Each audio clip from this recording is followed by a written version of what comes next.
पुंडलिकाय धातु मुनिद्रम समागते तिष्ठं तवानन्दकन्दं परब्रह्म पांडुरंगा करू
नमो भक्तवै त्रिभुवन पावनी आदित्रैधरणी देवांच्या सोपान सत्पण त्र्यंबक निवृत्ती इंद्रायणी स्थिरे माऊली म्हणताची वराड संदेश मुक्ताई चालला नमस्कार माझा मुक्ताई माऊलीला ओम नमो ज्ञानेश्वरा करुणा करा दयाळा तुमचा विग्रहनाथ पावन झालो चराचरी नीलांजन समाभास पदवी पुत्रमगजं सयामर्तंड संभुतं तं नमामि शनेश्वरं शरण शरण हनुमंता तुम्हारो रामदूता काय भक्तीच्या वाटा मधुदाव्या सुवटा मनोजव मातुल्य वेगं जितेंद्रिय बुद्धिमत्ता वरिष्ठं वातहद् वनयुत मुख्यं श्रीरामदूतं शरणं प्रपद्ये सर्वमांगल्य मांगल्ये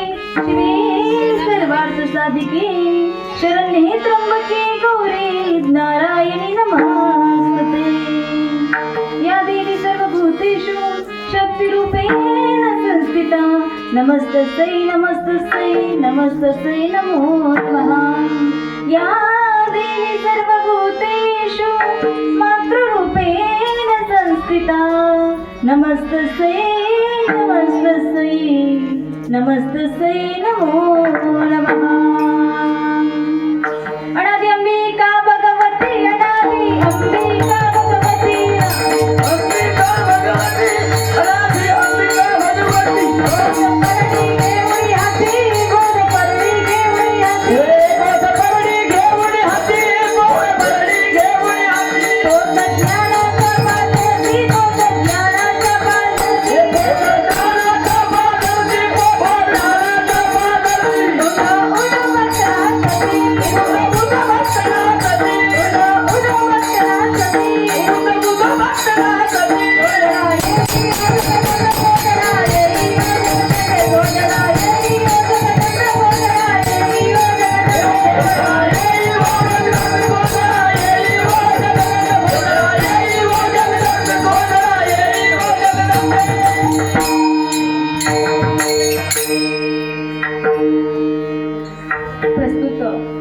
प्राप्तप्रसंगी प्राप्तस्थळी कीर्तनरूपी सेवेकरता घेतलेला अभंग अनंत कोटी ब्रह्मांड नायक भगवंत पंढरीचे पांडुरंग परमात्मा तसेच जे भगवंताची अगाध सत्ता आहे तसेच जगामध्ये आपल्या सर्वांना चांगला मार्ग दाखवण्यासाठी जो संत संप्रदाय स्थापन झाला, त्याच संत संप्रदायामध्ये ज्यांनी या भारतीय संस्कृतीमध्ये पंचमवेद निर्माण केला ते आपले जगद्गुरु तुकोबराय.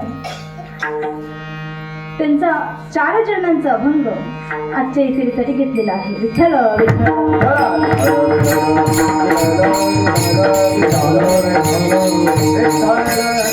आणि अभंगाच्या माध्यमातून महाराज आपल्याला सांगताय बघा, भक्त इसरी जाण्याचे देही उदास गेली आशापाश निवारून. महाराज या अभंगामध्ये संतांची लक्षणं आपल्याला सांगताय की संत कुणाला म्हणावं, भक्त कुणाला म्हणावं, यांची लक्षणं महाराज आपल्याला अभंगामध्ये सांगताय, संतांची ओळख करून देत आहे. भक्त इसे जाण्याची देही उदास गेली आशापाश निवारून, जे सप्तपाश निवारून गेले आहात, जे सप्तपाश हा बहुसागर पार करून गेले आहात, त्या संतांची ओळख महाराजांनी आपल्याला या अभंगामध्ये करून दिली आहे. आणि संतांचीच ओळख महाराज आपल्याला अभंगात करून देतात. आणि एवढंच नाही बरं का, अभंगाच्या शेवटच्या चरणापर्यंत महाराज संतांची लक्षणं सांगताय आणि शेवटच्या चरणातही महाराज आपल्याला उपदेश सुद्धा करताय की तुकामाने सतकर्म व्हावे सह्य, घातली अभय नरका जाणे. संत ही कधीही चांगलं कार्य करत असतात आणि त्या संतांची ओळख आपल्याला महाराज अभंगामध्ये करून देतात. तसेच आपल्याला या अभंगामध्ये 2 गोष्टींचा विचार करायचा आहे. ऐका हा, आपल्याला या अभंगात 2 गोष्टींचा विचार करायचा आहे. पहिली गोष्ट म्हणजे महाराजांनी या अभंगामध्ये जी लक्षणं दिली आहे ती कोणत्या प्रकारच्या संतांची लक्षणं दिली आहे. आणि दुसरी गोष्ट म्हणजे महाराजांनी अभंगाच्या शेवटच्या चरणामध्ये संतांचीच लक्षणं दिली आहे की आपल्याला उपदेश केला आहे. या 2 गोष्टींचा विचार आपल्याला या अभंगामध्ये करायचा आहे. विठ्ठल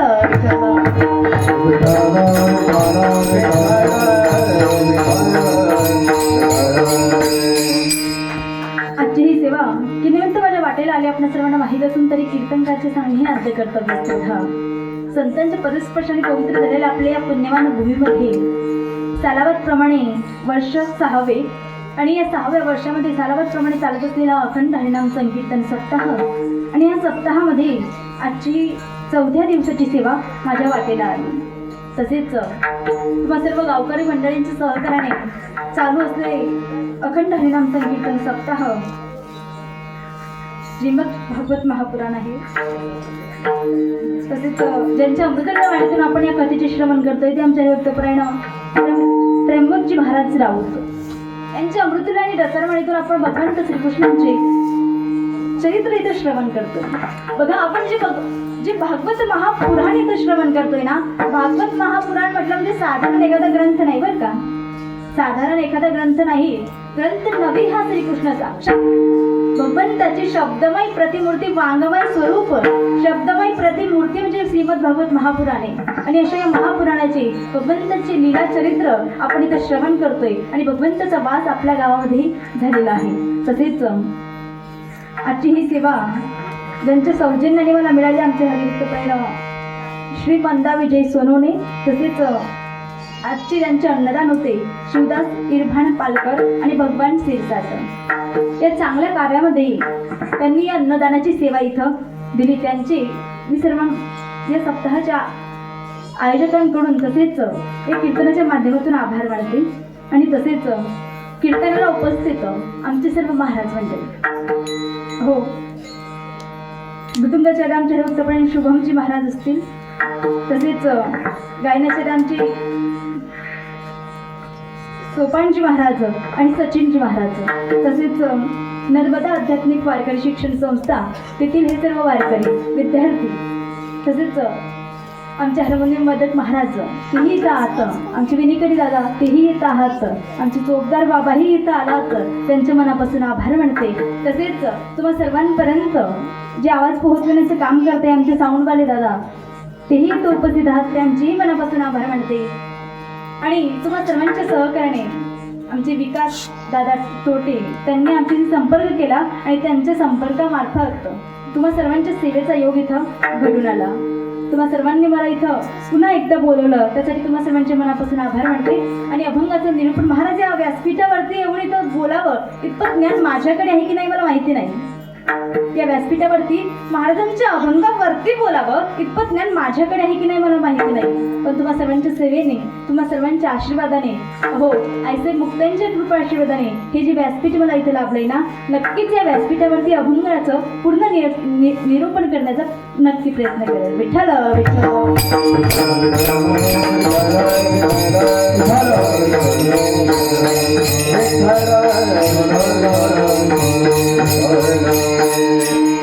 भक्त ऐसे जाणाचे देही उदास गेली आशा पाश निवारणी, विषय तो त्यांचा झाला नारायण, नाव वडे जनधन माता पिता. अभंग तुकोबरायांचं आहे बघा, आणि अभंगामध्ये तुकोबराय हे वर्णन करताय संतांचं. महाराज संतांचंच का वर्णन करताय हो? संतांचीच का ओळख करून दिली महाराजांनी या अभंगामध्ये, आणि संतच का मला हा भवसागर पार करून देतील, हा संसारूपी सागर संतच का पार करून देतील, आणि संतांचीच ओळख का करून दिली. एखाद्या मोठ्या व्यक्तीची, एखाद्या आमदार खासदार पुढारी असतील नसतील त्यांची, बाकीच्या आमच्या नातेवाईकांची, बायकांची, सर्वांची ओळख का करून नाही दिली, तर संतांचीच का ओळख करून दिली महाराजांनी अभंगामध्ये. बघा, समुद्र किनाऱ्यावरील काही वस्ती होती. त्या वस्तीतील मुली समुद्राजवळ आली आणि समुद्रामधल्या एका दगडावरती बसली. तो दगड अचानक पाण्यामध्ये चालायला लागला. त्यावेळी मुलांनी विचार केला, अरे हा दगड पाण्यात कसं चालतोय. त्यावेळी तो दगड नसून कासव होता हे त्या मुलांच्या लक्षात आले.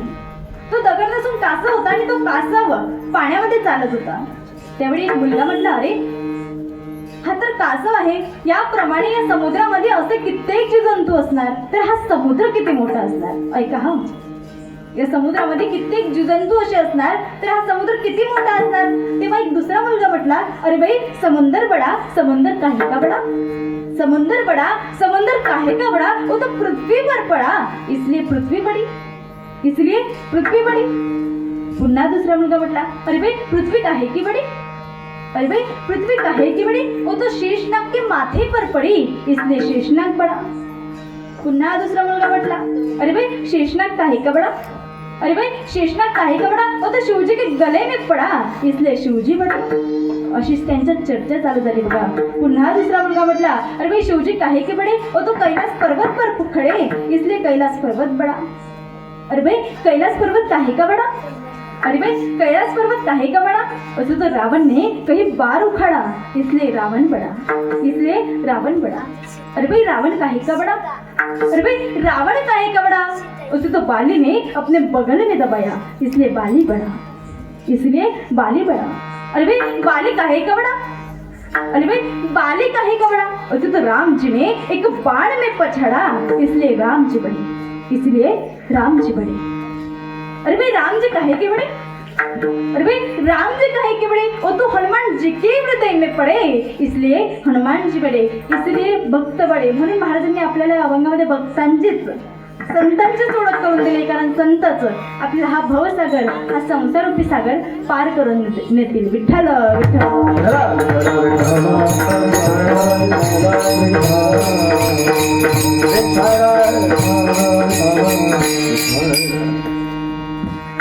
बघा, मी तुम्हाला आधीच सांगते, तुकोबरायांचा एक छंद होता. काय? तुकोबरायांचा एक छंद होता. कुठला? तुकोबराय ती रोज सकाळी उठल्यानंतर आपली स्नानादी विधी आटोपल्यानंतर भंडारा किंवा भालचंद्र डोंगरावरती जाऊन बसायचे आणि तिथे जाऊन भगवंताचे, विठ्ठलाचे नामस्मरण करायचे, त्यांची आराधना करायचे. भगवंताचे नामस्मरण करायचे, आराधना करायची, भगवंताचे अभंग रचायचे. बघा, भंडारा किंवा भालचंद्र डोंगरावरती जाऊन भगवंताचे अभंग रचना हे तुकोबराय करायचे, आराधना करायचे, नामस्मरण करायचे. हा तुकोबरायांचा छंद होता. ऐका, तुकोबराय हे असेच भंडारा डोंगरावरती जात असताना त्यांना त्या जंगलामध्ये, त्या वाट्यामध्ये एक व्यक्ती भेटला, एक सद्गृहस्थ भेटला. त्यावेळी तुकोबरायांनी त्या सद्गृहस्थाला विचारले, त्या व्यक्तीला विचारले, अरे सद्गृहस्था, अरे तू या दाट वनामध्ये, या जंगलामध्ये एकटा काय करतोय, या डोंगरावरती एवढ्या उन्हाचा तानाचा तू एवढ्या या डोंगरावरती काय करतोय. तेव्हा तो सद्गृहस्थ सांगायला लागला, महाराज हो, मी आत्महत्या करण्याकरता या वनामध्ये आलो आहोत, मी आत्महत्या करण्यासाठी या वनात आलो आहोत. हो महाराज त्याला विचारायला लागले, अरे तुला आत्महत्या का करायची, अरे हा अनमोल जन्म, हा नरदेह तुला फार मोठ्या भाग्याने मिळाला आहे, तू आत्महत्या करू नको. 84 लक्ष योनी पार करून हा तुला नरदेह प्राप्त झाला, हे शरीर प्राप्त झालंय. या शरीरामध्ये या नरदेहामध्ये तू भगवंताची प्राप्ती करून घे, तू आत्महत्या नको करू. महाराज मग मी आत्महत्या नाही करणार तर मी काय करू हो? महाराज तुकोबरा म्हणते अरे तुला आत्महत्या का करायची? पण तू जर म्हणतोय मला आत्महत्या करायची पण काही कारण असेल ना, का करायची तुला आत्महत्या? तो व्यक्ती सांगायला लागला, महाराज हो मला सुख हवंय, मला सुख हवंय आणि या संसारामध्ये सुख कुठंच मिळत नाही. महाराज मी काय करणार? मला सुखाची प्राप्ती करायची आहे, सुख हवंय मला, पण या संसारात कुठंच सुख नाहीये आणि म्हणून मला मरायचंय, म्हणून मला आत्महत्या करायची. तुकोबरा म्हटले, अरे तुला सुख हवंय, बघ ऐक, या संसारामध्ये एका ठिकाणी सुख आहे, या संसारामध्ये एका ठिकाणी सुख आहे आणि त्या सुखाची प्राप्ती तुला फक्त संतच करून देते. मग महाराज सुख कुठे होते?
संतांच्या. महाराज सुख कुठायचे?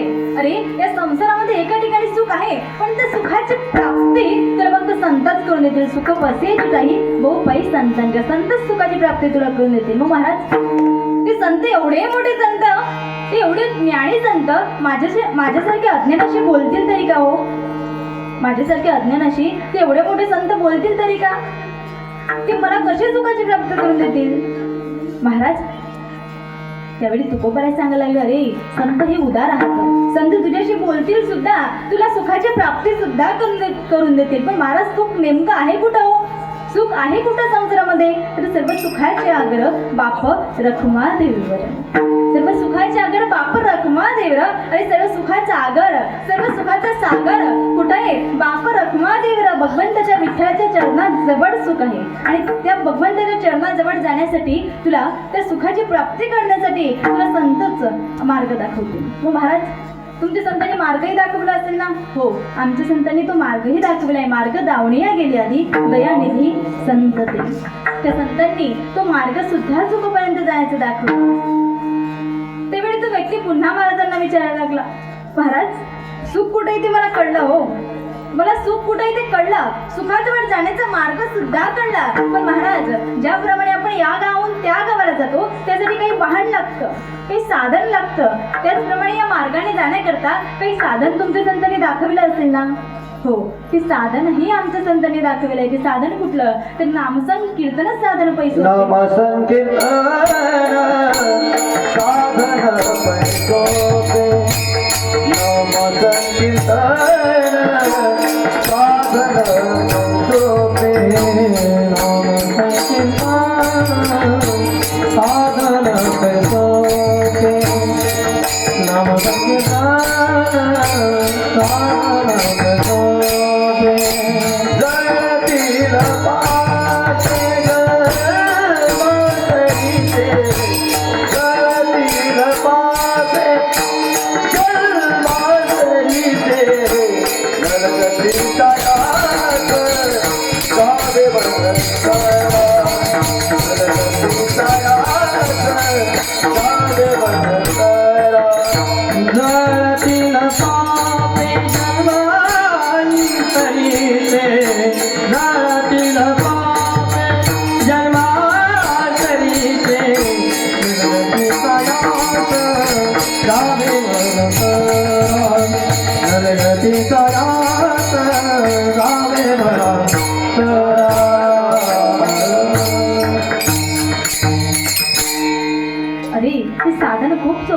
दासन कीर्तन साधन आपली सोपी. आणि असंच नाही, हे साधन सोपं एवढंच नाही तर जडतील पापे जन्मांतरचे, जे जन्मांतरचे पाप आहे ना तुझे ते या साधनाने जडून भस्म होतील. एवढं सोपं हे साधन आहे. तेव्हा या साधनाने तू जा, या साधनाने तू जा, तुला तर सुखाची प्राप्ती नक्की होईल. मग महाराज ठीक आहे, मला सुख कुठे ते कळलं. कुठेही सुख, विठ्ठलाच्या चरणाजवळ सुख आहे ते मला कळलं. सुखाजवळ जाण्याचा मार्ग सुद्धा कळला आणि मार्गाने जाण्याकरिता साधन सुद्धा महाराज मला समजलं, मला कळलं. पण महाराज मला तुम्ही ज्या संत ज्या सुखाची प्राप्ती करून देतील ना, मला त्या संतांचीच लक्षणं माहीत नाही. मी संतांकडे कसं जाणार, मी संतांकडे कसा जाऊ, मला संतांचीच लक्षणं माहिती नाही. सुख तर दूर राहिलं. मग अरे संतांची लक्षणं मी तुला सांगतो, तू खूप बरं सांगायला लागले, मी सांगतो. संततेची जाण जगी, संततेची जाण जगी, दया क्षमा जाचे अंगी, दया क्षमा जाचे अंगी. संततेची जाण जगी, संततेची जाण जगी, दया क्षमा जाचे अंगी, दया क्षमा जाचे अंगी. संततेची जाण जगी, संततेची जाण जगी, दया क्षमा जाचे अंगी, दया क्षमा जाचे अंगी. संततेची जाण जगी, संततेची जाण जगी, दया क्षमा जाचे अंगी, दया क्षमा जाचे अंगी. संतोषी जाण जगी, दया क्षमा जाचे अंगी, संतोषी जाण जगी, दया क्षमा जाचे अंगी. संतोषी जाण जगी, दया क्षमा जाचे अंगी, संतोषी जाण जगी, दया क्षमा जाचे अंगी. संततेची जाण जगी, संततेची जाण जगी, दया क्षमा जाचे अंगी, दया क्षमा जाचे अंगी. संततेची जाण जगी, संततेची जाण जगी, दया क्षमा जाचे अंगी, दया क्षमा जाचे अंगी. संततेची जाण जगी, संततेची जाण जगी, दया क्षमा जाचे अंगी, दया क्षमा जाचे अंगी. संततेची जाण जगी, संततेची जाण जगी, दया क्षमा जाचे अंगी, दया क्षमा जाचे अंगी. संत तोची जाणा जगी, दया क्षमा ज्याची अंगी. अरे तू संत अंतरंगाने ओळख, तू अंतरंगाने संत ओळख, बाहेरंगाने संत ओळखू नको. तुला बाहेरंगाने जे संत दिसताय ते खरे संत असतीलच असं सांगता येत नाही. तू अंतरंगाने संत ओळख, तू बाहेरची वेशभूषा बघू नको. आत्ताच नाही हो, ऐसे मुक्त्यांनी आपल्याला कित्येक वर्षांपूर्वी सुद्धा सांगितलंय संत कुणाला म्हणावं. तेची संत, तेची संत, कांता हे कवी खरे, कांता हे कवी खरे, कांता हे कवी खरे. तेची संत, तेची संत, कांता हे कवी खरे, कांता हे कवी खरे, कांता हे कवी खरे.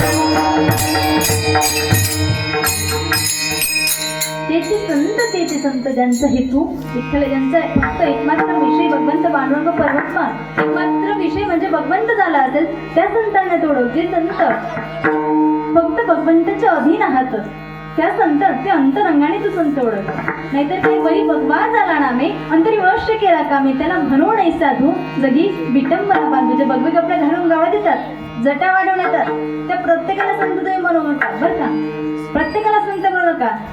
भगवे कपडे घातलेले आणि जटा वाढवलेले जे आपल्या गावामध्ये येतात आणि मावशी काही धनधान्य द्या म्हणून आमच्याकडे मागणी करतात, त्या संतांवरती विश्वास ठेवू नका. कारण बघा, जे स्वतः संत जे या सप्त पाशांमध्ये अडकलेल्या, जे स्वतः या काळाच्या अधीन आहात, ते संत आम्हाला हा भवसागर कसा पार करतील हो, करोड देणार नाही.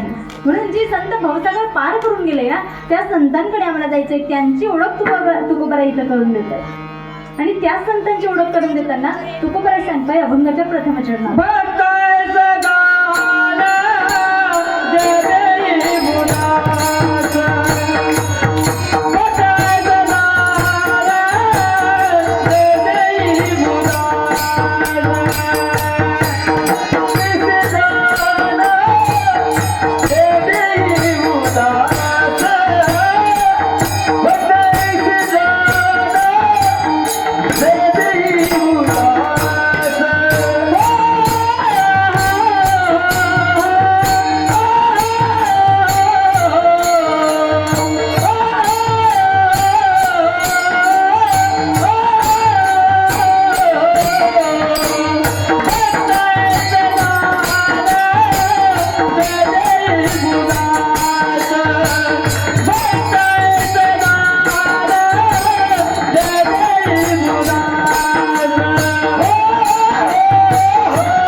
ऐसे जाण्याचे ध्येय उदास गेले आशा पाश निवरून. महाराजांनी भक्तांची ओळख करून दिली. भक्तांची ओळख करून देताना महाराज लक्षणे सांगायची आशा पाश निवारून गेले, जी सप्तपाश निवारून गेले.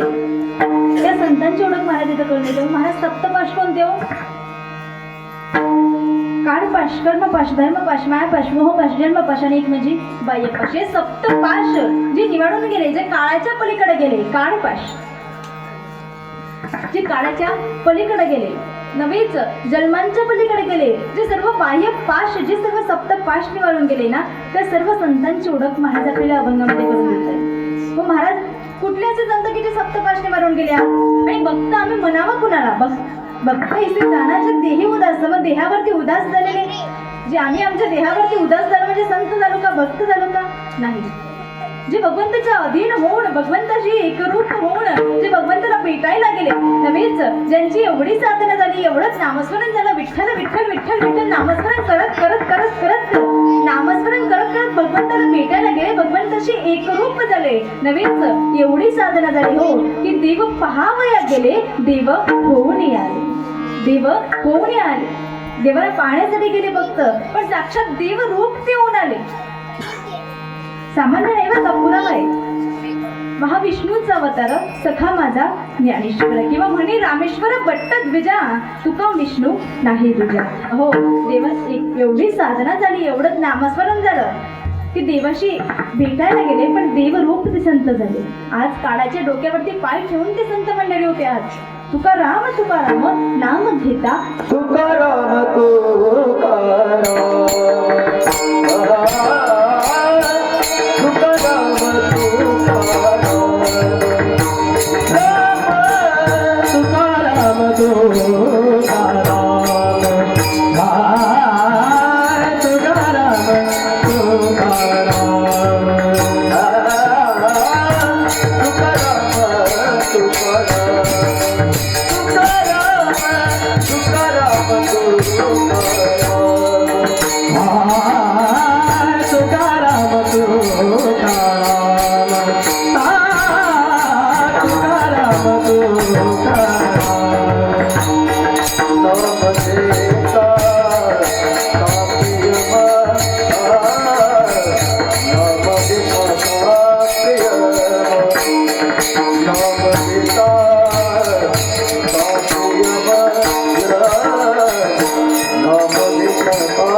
तुकाराम नाम घेता कापे.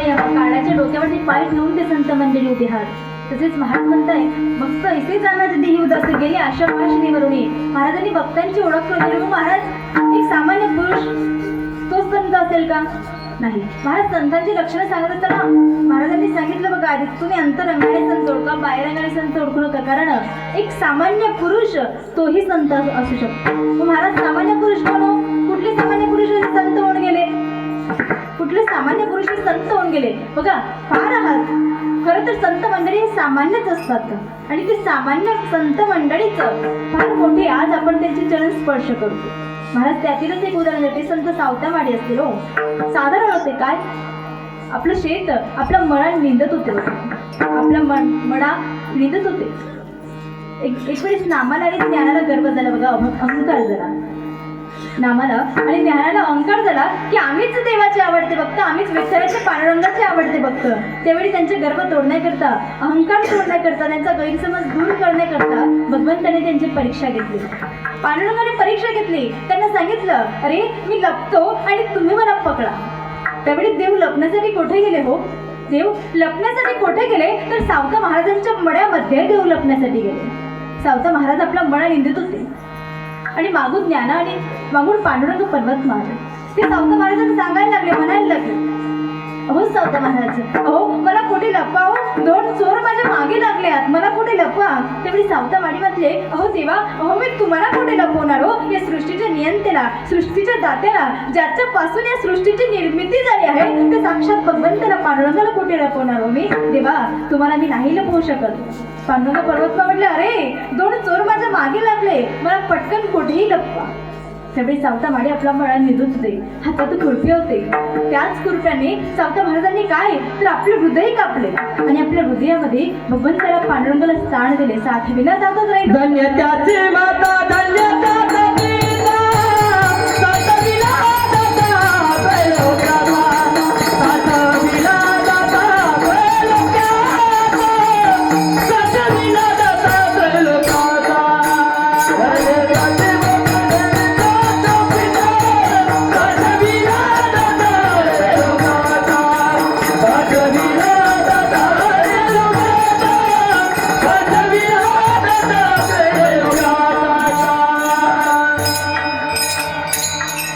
साठविला जाता त्रैलोक्याचा, धन्य त्याची माता, धन्य त्याचा पिता. हो, त्या त्रैलोक्याच्या दात्याला सावता महाराजांनी आपल्या हृदयामध्ये स्थान दिले बघा, आपल्या हृदयामध्ये लपवले. त्यावेळी बघा मागून ज्ञान आणि नाम आले आणि तेही सावता महाराजांना विचारायला लागले. तेही सावता महाराजांना म्हणतात, अहो सावता महाराज, अहो तुम्हाला इकडं देव जाताना दिसलात का हो?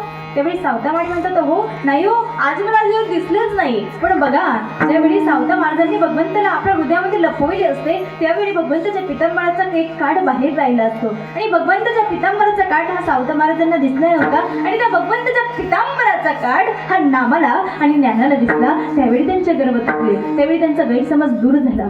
अहो ज्ञानाने देवाला ओळखता येते, ज्ञानाने देवाला ओळखता येते तर नामाने देवाला आपलंच केलं जाते बघा. पण सावता माळी हे सामान्य पुरुष होते, सावता महाराज एक सामान्य पुरुष होते, पण तरीही देवाचे भगवंताचे पांडुरंगाचे आवडते भक्त होते. आणि अशाच भक्तांकडे महाराज आपल्याला सांगताय, अशाच भक्तांची लक्षणं, अशाच भक्तांची ओळख महाराज आपल्याला अभंगामध्ये करून देत आहे. महाराज एक सामान्य पुरुष तेच संत असतील का हो? नाही, असं काही नाही की सामान्य पुरुषच संत असतील. एक राजा तेही संत असू शकतात, एक राजाही संत असू शकतात. मग महाराज राजा कोण हो? कुठले राजा संत होऊन गेले? कित्येक राजा सुद्धा संत होऊन गेले बघा. हो, राजा परीक्षित असतील, ज्यांनी याच श्रवणाने, भगवंताच्या लीला चरित्राच्या श्रवणानेच 7 दिवसात आपला उद्धार करून घेतला. राजा खटवांगराय असतील, 1 तास उरला होता फक्त, 1 तासामध्ये आपला उद्धार करून घेतला खटवांगरायांनी सुद्धा. कित्येक राजा होऊन गेले. त्यातीलच एक म्हणजे जनक राजा बघा, तेही भगवंताचे फार मोठे भक्त होते. ज्या वेळेस जनक राजा ही कथा ऐकत होते, कथा श्रवण करत होते, भगवंताचे एकरूप कथेमध्ये झालेले होते आणि एकरूप झालेले असताना त्यांच्या नगरीला, त्यांच्या मिथिला नगरीला आग लागली, राज्याला आग लागली.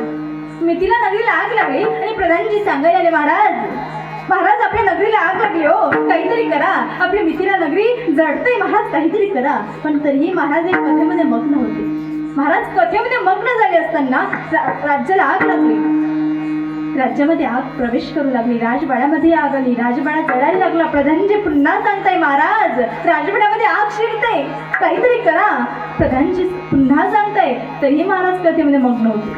राजवाड्यामध्ये आग शिरली, राजवाडा जळायला लागला, महाराजांच्या सिंहासनापर्यंत आग आली, सिंहासन जळायला लागले. प्रधानजी पुन्हा सांगताय, महाराज सिंहासन जळते हो, काहीतरी करा. जनक राजा उठा हो, पटकन उठा, सिंहासन जळते, तुमचे जे सिंहासन आहे ते जळते, लवकर काहीतरी करा. पण तरीही जनक राजा हे कथेत मग्न झाले होते. महाराजांचे सिंहासन जळाले, महाराजांच्या खोलीपर्यंत, शयनगृहापर्यंत आग आली, शयनगृह जळायला लागला. महाराज जिथं बसले होते त्यांच्या स्थानापर्यंत आग आली, महाराजांपर्यंत आग आली. प्रधानजी पुन्हा सांगताय, महाराज काहीतरी करा हो. तरीही महाराज कथेमध्ये मग्न झाले होते बघा. महाराजांपर्यंत आग आली, जनक राजांचा एक पाय जळायला लागला. जनक राजांचा पाय जळायला लागला. प्रधानजी पुन्हा सांगताय, महाराज आता तरी काही करा हो, तुमचा पाय जळतोय, तुमचं शरीर जळतंय, महाराज काहीतरी करा.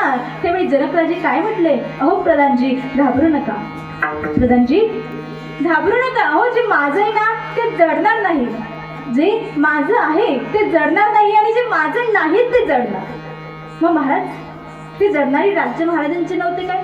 राज्य सोडा, जे पूर्वजांपासून होते ते सिंहासन महाराजांचे नव्हते काय? जनकराजांचे नव्हते काय? हो, सिंहासन सुद्धा तुम्ही सोडा, तो जडणारा पाय ते शरीर महाराजांचे नव्हते काय? नाही, कारण संतांना हे माहीत असते आणि त्यांनाही हे माहिती होतं की ऊर्ध्वमूलमदशाखम अश्वत्थं प्रावुरवयम् छन्दांसि यस्य पर्णानि यस्तं वेदस वेदितम्. अरे सर्व नाशवंत आहे, माईचा बाजार आहे, एका उलट्या झाडाप्रमाणे सर्व काही जग आहे. कारण इथे आपण ज्याला सत्य समजतो, ज्याला खरं समजतं ते खरं नाहीच आहे, मुळात ते खोटंच आहे. ते एका उलट्या झाडाप्रमाणे हे सर्व काही जग आहे. ज्याला आपण आपलं आपलं म्हणतो, जेही आपण कमवतो ते आपलं नाहीच, हे सर्व नाशवंत आहे, एक दिवस हे नाश पावणार आहे. हे जनकराजांना माहिती होतं, कारण जे काही खरं आहे ना, जे काही आपल्यासोबत वरती जाणार आहे ना, ते फक्त भक्ती आणि भगवंताचं ते लीला अमृत ते श्रवण करत होते, भक्तीचं रसपान जनकराजे तिथं करत होते. असे एक राजा सुद्धा संत असू शकतात. विठ्ठल विठ्ठल.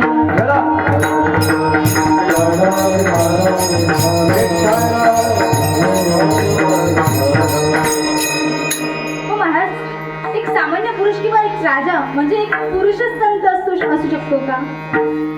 तुम्ही सांगितलं आधी सामान्य पुरुष सांगितल्यानंतर राजा सांगितले, मग महाराज एक पुरुष ते संत असतात का? नाही, एक पुरुषच संत असू शकतात असं काही नाही. एक स्त्री तीही संत असू शकते, तीही संत असू शकते. महाराज स्त्री कोण हो? काही पुरावा आहे का तुमच्याकडे? हो महाराज, आमच्या महाराष्ट्रामध्ये नव्हेच, हो आमच्या सर्वांमध्ये आमच्या जवळ असणारा म्हणजे मुक्ताईला करायचे मुक्ताई, हो आम्हा सर्वांना परिचित आहात, फार मोठे संत होऊन गेले. आज त्यांच्या चरणी आम्ही नतमस्तक होतो. त्याही एक स्त्रीच होत्या, त्याही संत होऊन गेला. महाराज ऐसे मुक्ताई असतील, हो संत जनाबाई असतील, संत सखूबाई असतील, संत मीराबाई असतील. बघा संत मीराबाई ज्या भगवंताशी एकरूप झालेल्या होत्या, काय भगवंताची एवढी भक्ती केली, एवढं चिंतन केलं, एवढे एकरूप देवाशी झालेला होता, त्यांचा तर विषयच भगवंत झाला होता. बघा ज्यावेळेस संत मीराबाई छोट्या होत्या, लहानशा मीराबाई होत्या, तेव्हा त्यांच्या राजवाड्यात एक संत महात्मा यायचे. त्यांच्या राजवाड्यात एक संत महात्मा यायचे आणि त्या संत महात्म्यांच्या हातामध्ये एक मूर्ती होती. ती मूर्ती मीराला खूप आवडली. संत मीराबाईंना ती मूर्ती फार आवडली. तेव्हा मीराने आपल्या बाबाला सांगितले, राजाला सांगितले, बाबा मला ती मूर्ती हवी, मला ती मूर्ती हवी. त्यावेळी राजा हे त्या संत महात्म्यांकडे गेले आणि त्यांना सांगायला लागले की महाराज ही मूर्ती माझ्या मुलीला खूप आवडली आहे. ती मूर्ती होती बघा भगवान श्रीकृष्णांची. ती मूर्ती मीराबाईंना फार आवडली होती. तेव्हा ते राजा सांगायला लागले त्यांना की महाराज ही मूर्ती माझ्या मुलीला खूप आवडली आहे, हे भगवान श्रीकृष्ण तुम्ही त्यांना द्याल का? संत माझ्या मीराला तुम्ही ही मूर्ती द्याल का? त्यावेळी ते संत महात्मा म्हटले, महाराज तुम्ही जरी राजा असले, तुमची मुलगी जरी राजकन्या असली तरी ही मूर्ती म्हणजे माझ्या भगवंताची मूर्ती आहे आणि ही मूर्ती म्हणजे खेळण्याची वस्तू नाही मी तिला देणार. तर साक्षात माझे भगवान श्रीकृष्ण हात आहे, मी माझे भगवान श्रीकृष्ण तिला खेळण्यासाठी देणार नाही. त्या संत महात्म्यांनी नकार दिला आणि तसेच ते आपल्या आश्रमामध्ये परत निघून गेले. इकडं संत मीराबाई फार रडायला लागल्या, इकडं मीराबाई फार रडायला लागल्या. रडत रडत आपल्या शयनगृहामध्ये गेल्या, प्रण घेतला, निर्णय घेतल्या, प्रतिज्ञा केली, अरे जोपर्यंत मला ती मूर्ती मिळणार नाही, जोपर्यंत मला भगवान श्रीकृष्ण मिळणार नाही, तोपर्यंत मी अन्न पाणी ग्रहण करणार नाही. अन्न पाण्याचा त्याग केला. संध्याकाळ झाली, दिवस मावळला. मीराच्या पोटामध्ये अन्नाचा कण नव्हता, पाण्याचा थेंब नव्हता. मीरा फार मग्न झाली होती बघा त्या मूर्तीमध्ये. हो मीराला सर्व समजायला लागले. मीरा फार रडत होती, मीरा फार रडत होती. पोटात अन्नाचं कण नव्हतं, पाण्याचा थेंब नव्हता. सर्व समजत होते, अगं आपण दुसरं आणू काही नव्हेच, आपण पुन्हा संत महात्म्यांना विनंती करू, ते तुम्हाला देतील. मीराबाई तरीही अन्न ग्रहण करत नव्हत्या, पाणीही पित नव्हत्या. दुसरा दिवस उजळला. मीराच्या पोटात अन्नाचा कण नव्हता, पाण्याचा थेंब नव्हता. संत मीराबाई मग्न त्या मूर्तीमध्ये झाल्या होत्या. मीराबाई मग्न झाल्या होत्या त्या मूर्तीमध्ये, भगवान श्रीकृष्णांशी एकरूप झाल्या होत्या. आणि जोपर्यंत मला मूर्ती मिळणार नाही, जोपर्यंत मला भगवान श्रीकृष्ण मिळणार नाही, तोपर्यंत काहीच करणार नाही, काहीच पिणार नाही. रडत होत्या.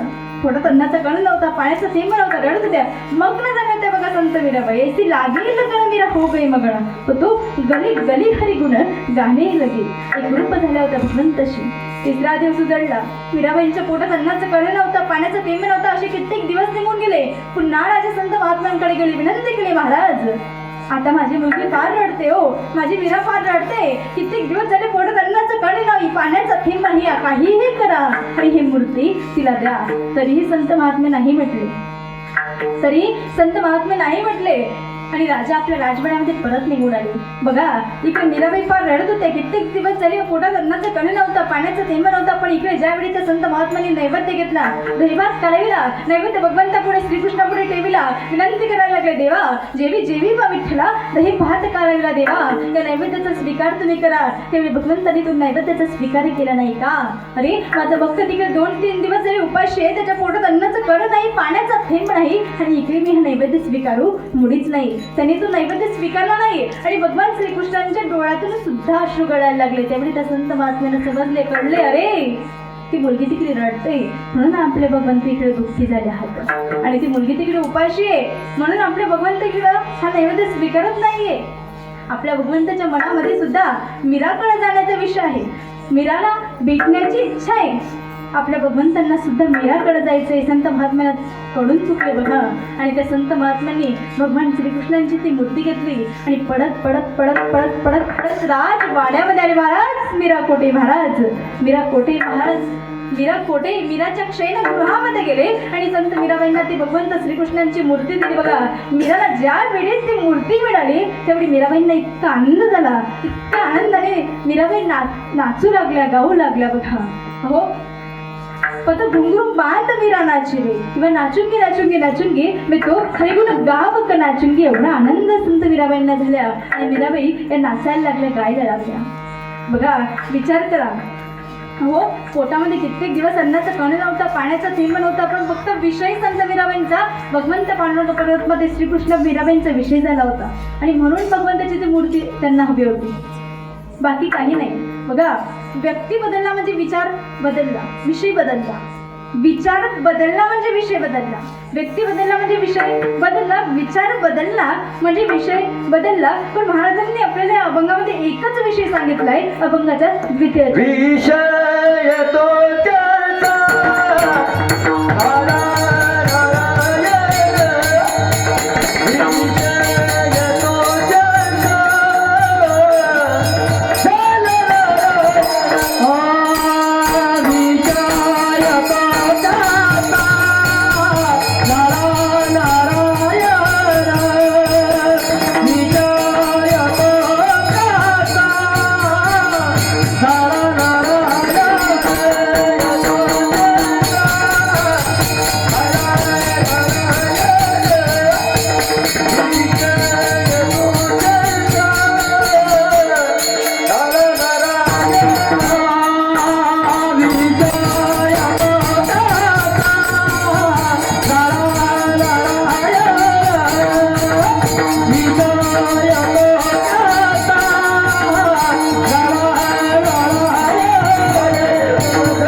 नारायण नाम वडे जनधर माता पिता.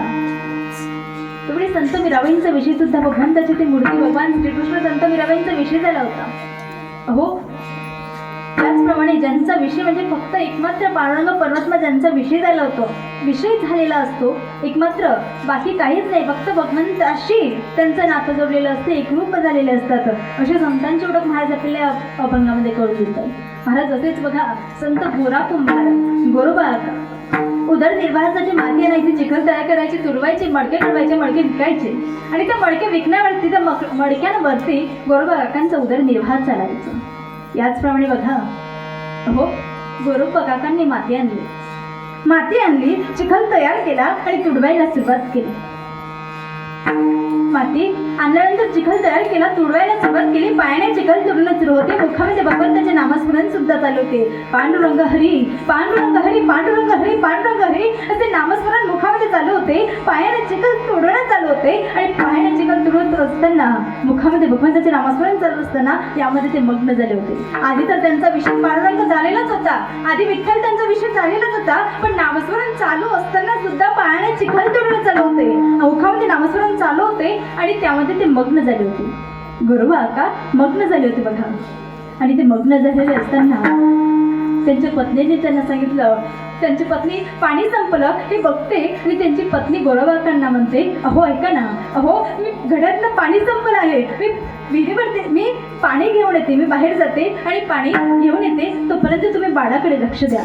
छोटेसे बाळ होते बघा, छोटेसे बाळ होते, पण हो गुरुकाकांचे त्या बाळाकडे सुद्धा आणि त्या पत्नीच्या बोल्याकडे सुद्धा काय लक्ष जाणार, कारण पायाने चिखल तुडवणं सुरू होते, मुखामध्ये भगवंताचे पांडुरंगाचे नामस्मरण चालू होते, पांडुरंग हरी असा जप मुखामध्ये चालू होता, पायाने चिखल तुडवणं चालू होते आणि अशामध्ये त्यांचे काय लक्ष जाणार, ते मग्न झालेले होते त्या कार्यामध्ये, त्यांना ऐकू आले नाही. पत्नीने अहो पाण्याचा घडा घेतला, पाण्याला निघते त्यावेळी ते छोटेसे बाळ रडायला लागते. बाळाची आई ही बाळाला समजवते, बाळा ऐक ना, बाळा रडू नको रे, अरे मी पाण्याला जाते आणि पाणी घेऊन परत येते, तोपर्यंत तू शांत राहा, मी पाण्याला जाऊन लगेच पाणी घेऊन येते. बाळाची आई पाण्याला निघून गेली. गोरोबा काका पायाने चिखल तुडवत आहे, मुखामध्ये भगवंताचे नामस्मरण चालू आहे, बाळ रडत आहे. बाळाची आई तर निघून गेली, बाळ रडत आहे. गोरोबा काका पायाने चिखल तुडवत आहे, मुखामध्ये भगवंताचे नामस्मरण चालू. बाळ रडत आहे, रडत रांगायला लागलं. बाळ आपल्या बाबांकडे यायला लागलं, पण गोरोबा काका पायाने चिखल तुडवत आहे, उभे त्या चिखलावरती चिखल तुडवत आहे, मुखामध्ये देवाचे नामस्मरण चालू आहे. बाळ रडायला लागलंय, बाळ रडत आहे, रांगत आहे आणि गोरोबा काकांच्या अवतीभोवती ते बाळ फिरत आहे. ते बाळ रडत आहे, रांगत आहे आणि गोरोबा काकांच्या अवतीभोवती फिरत आहे. बाळ रडत आहे ते बाळ आणि गोरोबा काका पायाने चिखल तुडवत आहे, मुखामध्ये भगवंताचे नामस्मरण चालू आहे. बाळाची आई तर निघून गेली. बाळ रडत रांगत अवतीभोवती फिरून ते बाळ गोरोबा काकांच्या समोर आले. बघा. समोर आल्यानंतर गोरोबा आल्यानंतर त्या बाळाने गोरोबा काकांचे पाय धरले. बाळाने गोरोबा काकांचे पाय धरले, पायाला धरून ते बाळ उभे राहत आहे. गोरोबा काका पायाने चिखल तुडवत आहे, मुखामध्ये भगवंताचे नामस्मरण सुद्धा चालू आहे. यामध्ये मग्न झालेले आहे. आपल्याला मुलाने बाळाने धक्का लावला किंवा आपल्या पायाला धरून बाळ उभे राहत आहे, हे गोरोबा काकांचे लक्ष नाही, ते मग्न झालेले आहे देवाच्या नामस्मरणामध्ये. बाळ गोरोबा काकांचे पाय धरून उभे राहत आहे आणि पाय धरून उभे राहत असताना ते बाळ गोरोबा काकांच्या पायाखाली आले. चिखलामध्ये बाळ पडले आणि गोरोबा काका तरी सुद्धा चिखल तुडवित आहे, मुखामध्ये देवाचे नामस्मरण चालू आहे. चिखल तुडवत आहे, देवाचे नामस्मरण मुखामध्ये चालू आहे, भगवंताचे नामस्मरण मुखात चालू असताना चिखल तुडवता बाळाला सुद्धा तुडवत आहे. बाळ रक्त बंबाड झाले, बाळ रडायला लागले होते, बाळ रडत होते, रक्त बंबाड बाळ झाले. गोरोबा काकांचे पाय सुद्धा रक्ताने भरले, चिखल सुद्धा रक्ताने भरला. अहो गोरोबा काका पायाने चिखल तुडवत आहे, चिखलासोबत बाळाला तुडवत आहे, मुखामध्ये देवाचे नामस्मरण चालू आहे आणि काय ते दृश्य, ते बाळ रक्त बंबाळ झाले होते, आक्रोश करीत आहे. गोरोबा काकांचे पाय सुद्धा रक्ताने भरले, संपूर्ण चिखल रक्ताने भरला, तरीही गोरोबा काकांचे लक्ष नाही. तरीही गोरोबा काका मुखाने देवाचे नामस्मरण करत आहे, पायाने चिखल तुडवत आहे. ते बाळ रडायला लागले, आक्रोश करायला लागले, रक्त बंबाळ झालेले होते. आक्रोश करिता आणि आक्रोश करता शेवटी त्या बाळाच्या देहातून प्राण निघून गेला आणि तरीही गोरोबा काका चिखल तुडवत आहे, मुखामध्ये भगवंताचे नामस्मरण चालू आहे. बाळाची एक पाण्याचा गडा घेऊन आली, दरवाजा मध्ये उभी राहते आणि काय ते दृश्य पाहते त्या बाळाचे, काय ते गोरोबाकांची पत्नी ते दृश्य पाहते. अरे आक्रोश करून करून करून करून मुलगा हा गोरोबाकांच्या पायाखाली आलेला. हो, चिखलासोबत गोरोबाकांनी बाळाला सुद्धा तुडविले. रक्त बंबाड तो चिखल झालाय, बाळ रक्त बंबाड झाले, गोरोबाकांचे पाय सुद्धा रक्ताने भरले. आणि काय गोरोबाका तरी सुद्धा मुलगा मृत्यू पावल्यानंतर सुद्धा त्या गाऱ्यामध्ये त्या चिखलामध्ये ते बाळाला तुडवताय. नव्हे कुंभाराने बाळ तुडविले पाये, कुंभाराने बाळ तुडविले पाये, कुंभाराने बाळ तुडविले पाये, कुंभाराने बाळ. नवलाची गोष्ट ऐकत काय बाई, नवलाची गोष्ट ऐकत काय बाई, कुंभाराने बाळ तुडविले पाये, कुंभाराने बाळ तुडविले पाये. नवलाची गोष्ट ऐकत काय बाई, नवलाची गोष्ट ऐकत काय बाई, कुंभाराने बाळ तुडविले पाये, कुंभाराने बाळ तुडविले पाये.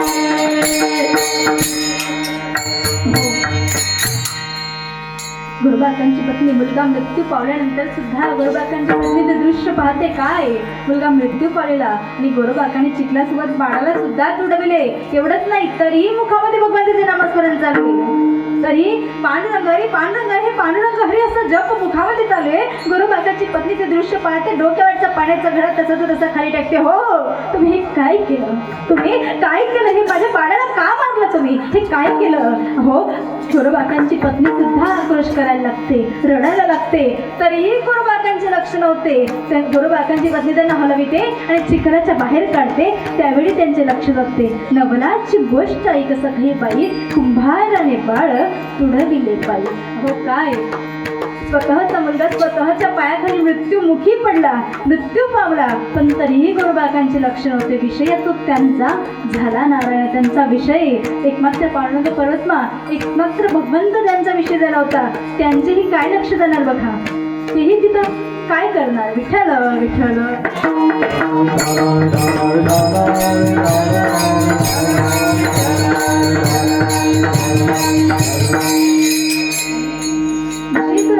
नारायण. नाव वडे जनन माता पिता. नावडी जन, नावडी म्हणजे काय हो, आवडत नाही. नावडी आवडत नाही. काय आवडत नाही, जनधन माता पिता. जनधन माता पिता का आवडत नाही महाराज तुम्हाला. नावडी जन, आधी तर जन, जन बघा आवडत नाही. जन म्हणजे बघा आपल्या आजूबाजूतील परिसरातील लोक, गावातील लोक. जन म्हणजे आपल्या आजूबाजूतील परिसरातील आपले शेजारी पाजारी असते, गावातील लोक, नातेवाईक मंडळी जे आपल्या शेजारी पाजारी राहतात ते म्हणजे जन लोक. महाराज तुम्हाला जन का आवडत नाही बघा. मी तुम्हाला कीर्तनाच्या सुरुवातीलाच सांगितलं होतं, आधीच सांगितलं होतं मी तुम्हाला की तुकोबरायांचा एक छंद होता. तुकोबरायांचा एक छंद होता. आता तुम्ही खाली बसलेली झोपली की जागी मला सांगा बरं. आधी झोपली की जागी हो तुम्ही, का मी एकटी तिकडे बडबड करते. झोपले की जागी तुम्ही, बोलता का काही, तुम्हाला बोलायला यायचं एकटीला.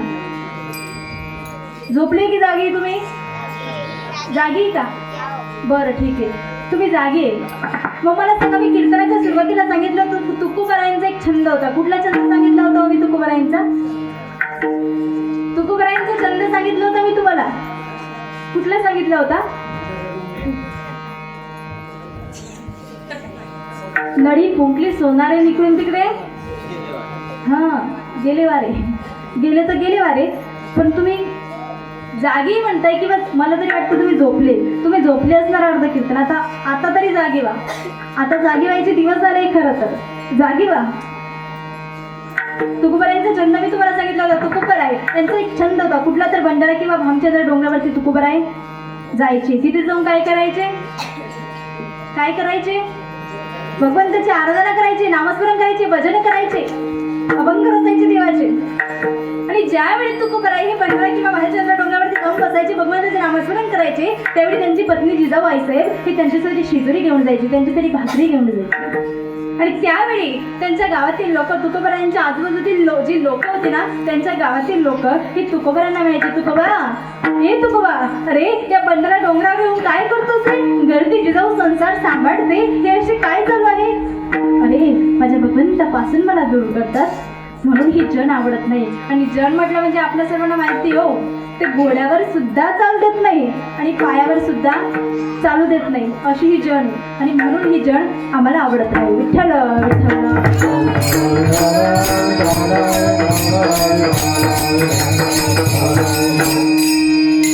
नावडी जण, महाराज जण तर समजलो, जण लोक का आवडत नाही आम्हाला कळलं, पण नावडी जण धन, धन का आवडत नाही मला? धन, पैसा.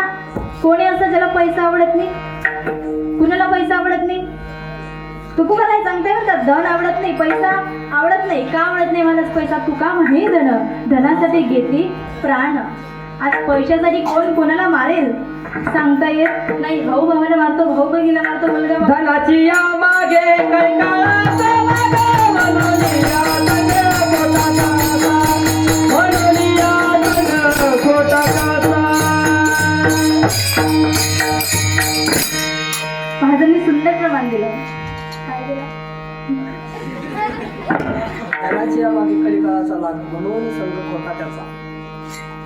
धनाची या मागे कली काळाचा राग, म्हणून या संग खोटा त्याचा. म्हणून या संघ खोटा त्याचा. बघा पैशाचं महत्व, पैसा का आवडत नाही त्याचंही प्रमाण. पैसा का आवडत नाही? तर पैशाच्या मागे काम, क्रोध, लोभ इत्यादी सर्व विकार जे आहेत ना, ते पैशाच्या मागे लागतात. आणि म्हणून हा पैसा आवडत नाही. पैसा म्हटलं म्हणजे महाराज तो कमवताना सुद्धा दुःख आहे. काम करावं लागतं ना, काम केल्यानंतरच पैसा येणार ना, काम करावं लागतं, पैसा येईल. पैसा हा कमवताना दुःख आहे, सांभाळताना दुःख आहे. कारण चोरी गेल्यावर तर काय करतात? सांभाळताना चोर येतील याची भीती असते, सांभाळताना दुःख आहे, आणि गेल्यानंतर तर अति दुःख आहे. असा हा पैसा आहे. म्हणून पैसा आवडत नाही. पण महाराज आम्ही करतो पैसा पैसा पैसा पैसा, पण पैसा हा शाश्वत नाही, तो अशाश्वत आहे. पैसा शाश्वत नाही, तो अशाश्वत आहे, नाशवंत आहे, नाश पावणार आहे. मान्य आहे मला, पैसा काढायची गरज आहे, मला मान्य आहे बरं का, पैसा काढायची गरज आहे. पण किती कमवचाल महाराज? आयुष्यभर का फक्त पैसा पैसा पैसा पैसा? मेल्यानंतर पैसा सोबत येत नाही, मरल्यानंतर पैसा सोबत येत नाही. मान्य आहे, पैसा काढायची गरज आहे, पण इतकाही पैसा कमवू नका की मरल्यानंतर सुद्धा आम्ही पैसा काय आमच्यासोबत पैसा येत नाही. पण शेवटी लोकही तेच म्हणतील की शेवटपर्यंत काय केलं, फक्त पैसा कमवला पण तो सोबत येत नाही. पैसा फक्त काळाची गरज आहे, जगण्यासाठी हा पैसा लागतो. म्हणून तात्पुरता कमवा, नव्हेच असं नाही म्हणत मी तुम्हाला कमवू नका, कमवा.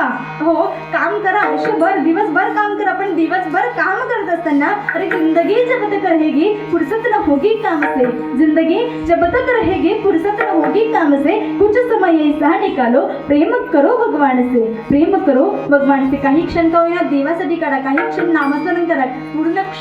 पूर्ण दिवसभर फक्त कामातच घालवू नका.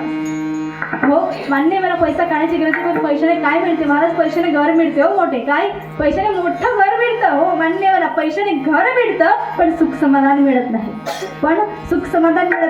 पैशाने सत्ता मिळते, पैशाने सत्ता मिळते पण प्रेम मिळत नाही, पैशाने पलंग मिळतो. हो पैशाने पलंग मिळतो पण झोप मिळत नाही, पैशाने पुस्तक मिळते पण ज्ञान मिळत नाही, पैशाने चष्मा मिळतो पण डोळे मिळत नाही, पैशाने औषधी मिळते पण आयुष्य मिळत नाही, पैशाने सुंदर पत्नीही मिळते, आज तेही मिळत नाही पण तरी सांगते, पैशाने सुंदर पत्नीही मिळते पण पतिव्रता मात्र कधीच मिळत नाही. पैशाने सर्व काही मिळते हो, पण देव, आईवडील आणि संत हे कधीच मिळत नाही. पण संत मिळाल्या तर तेने भेटे देव आपोआप. विठ्ठल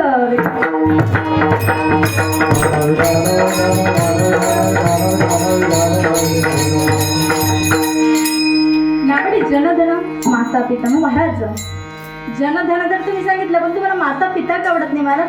तुम्ही तर सांगता की कीर्तनाच्या शेवटी आईवडिलांची सेवा करा, घराच्या बाहेर करू नका, त्यांना शिनवू नका, आणि इथे सांगता माता पिता का आवडत नाही? का आवडत नाही महाराज माता पिता? का आवडत नाही माता पिता? आधी तर माता, नावाडी जनधन माता, आधी माता का आवडत नाही? तर माता बघा जी भरताला रामापासून दूर करते अशी ही कैकई सारखी माता मला आवडत नाही. विठ्ठल विठ्ठल.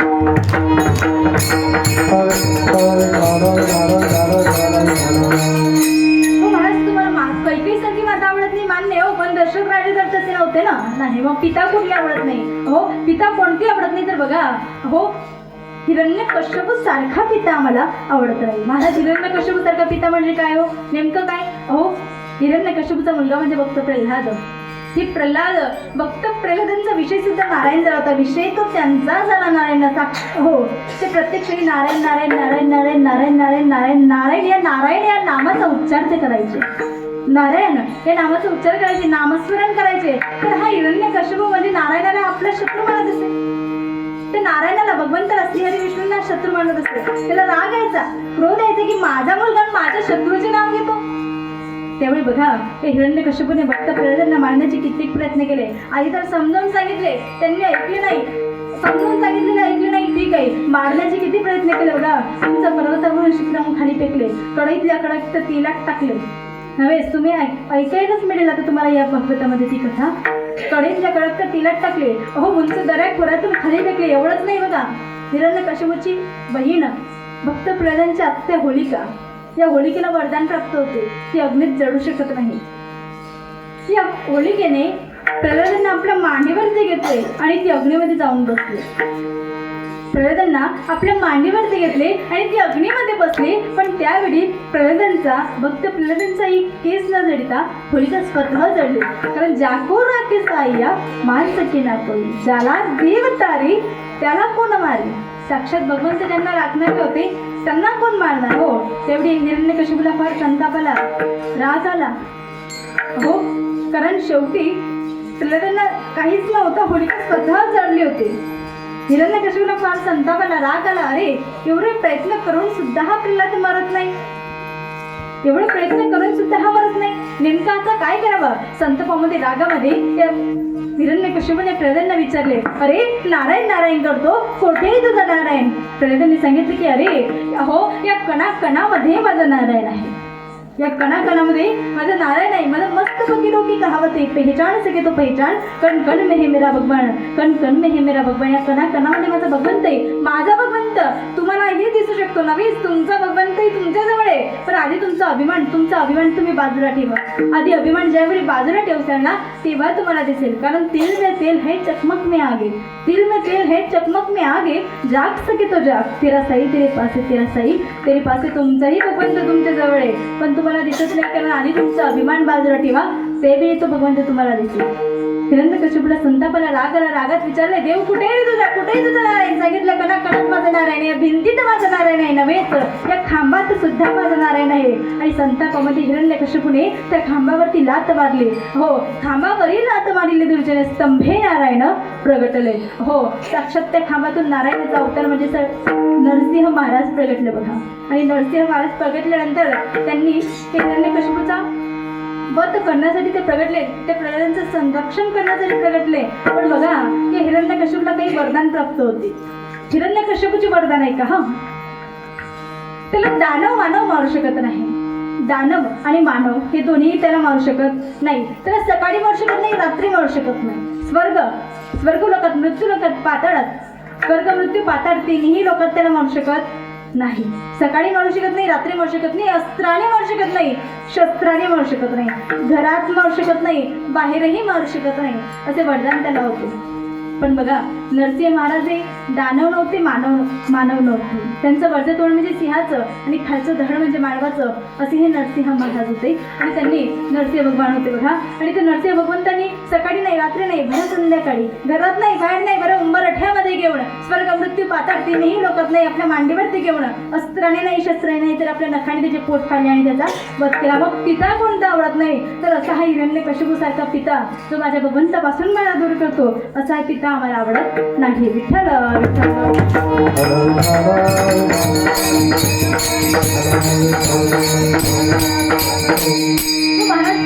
तुम्हाला जर जन आवडत नाही, धन आवडत नाही, ऐका महाराज, मला सांगा, तुमच्यावर जर एखादं संकट आलं तर तुमच्या गावातले लोक ते टाळू शकतात का?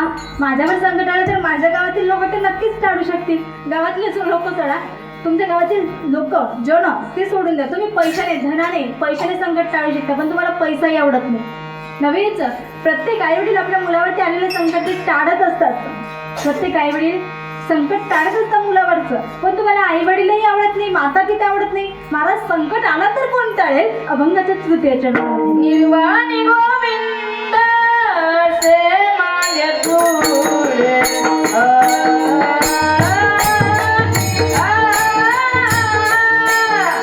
निर्वाणी गोविंद से निर्वाणी गोविंद आसे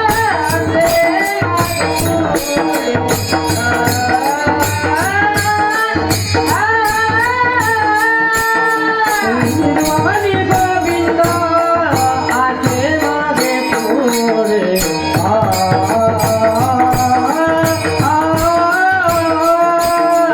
निर्वाणी गोविंद आसे मागे पुढे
निर्वाणी गोविंद से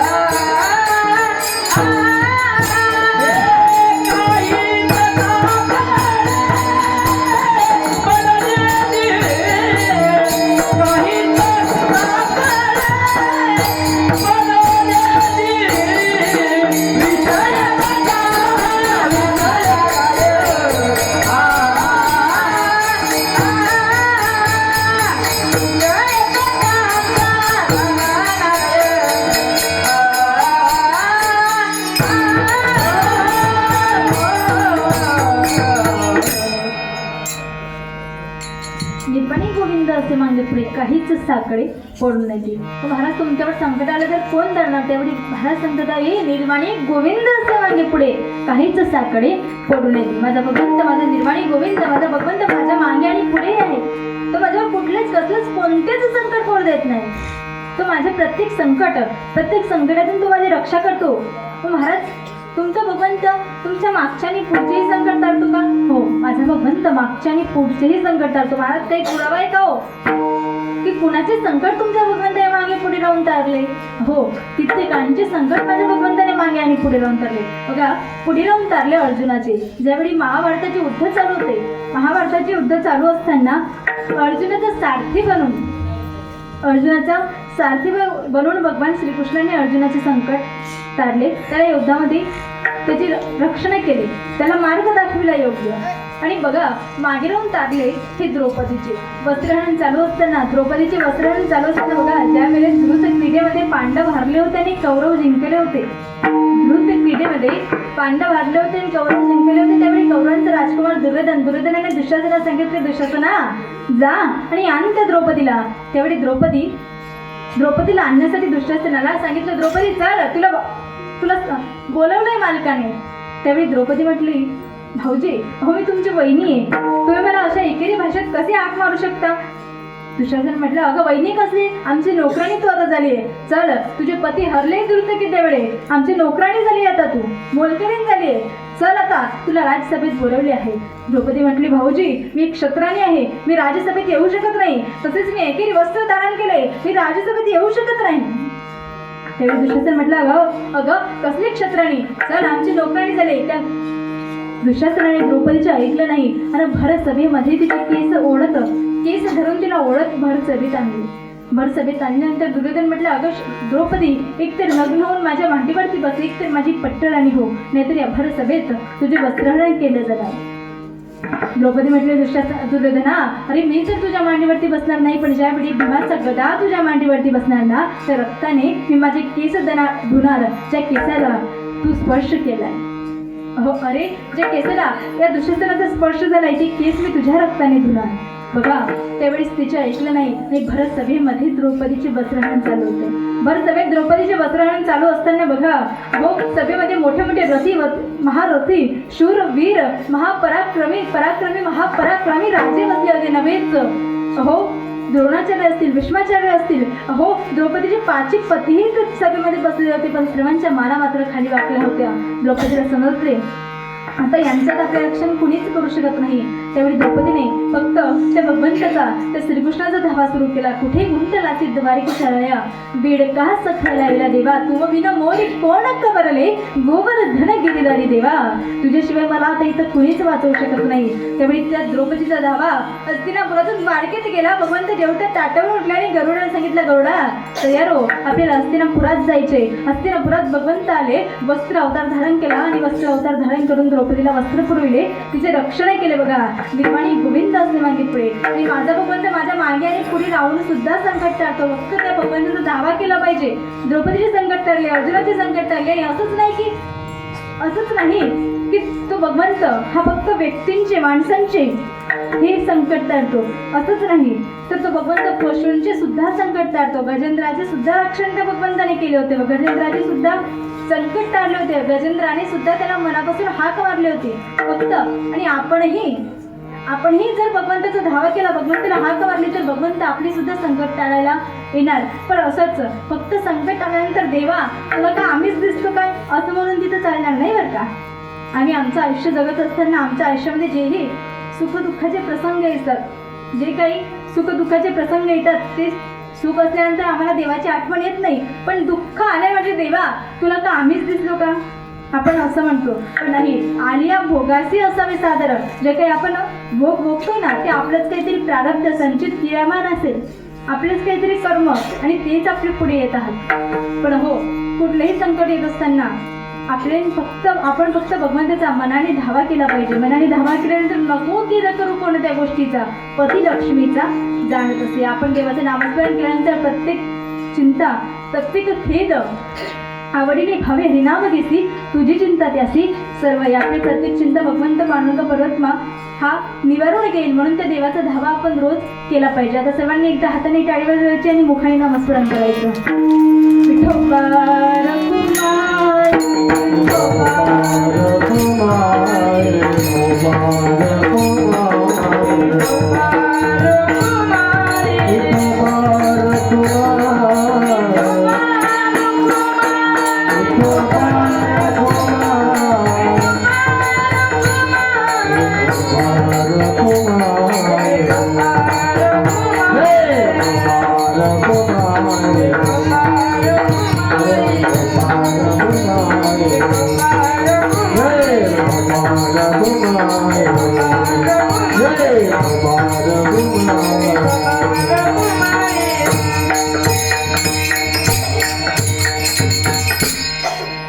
महाराज आता आम्हाला हे सर्व काही समजलं. हो, आम्हाला संतांची लक्षणं सुद्धा समजले.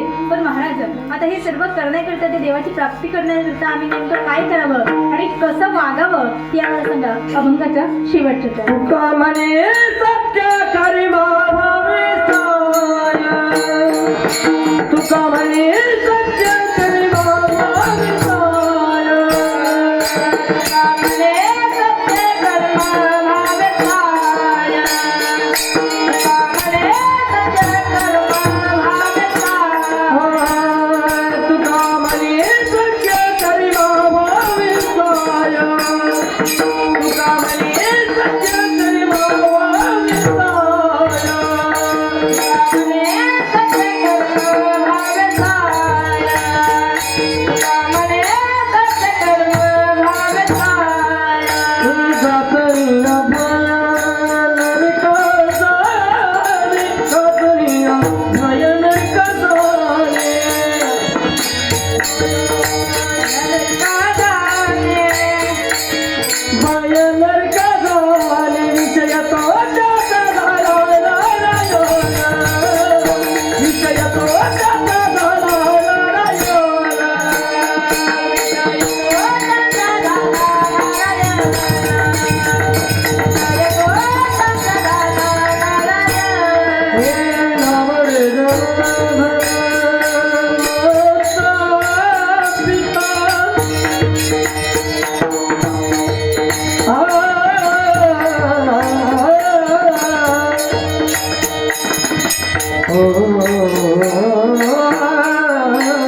तुका म्हणे सत्कर्म व्हावे साह्य घातलिया भय नरकाजने. तेव्हा अभंगाच्या शेवटच्या चरणात महाराज सांगता की तुम्ही चांगल्या कार्याला साह्य व्हा. तुम्ही चांगल्या कार्याला साह्य. तुका म्हणे सत्कर्मा भावी साह्य घातलिया भय नरकाने जाणे. जर कुणी चांगलं कार्य करत असेल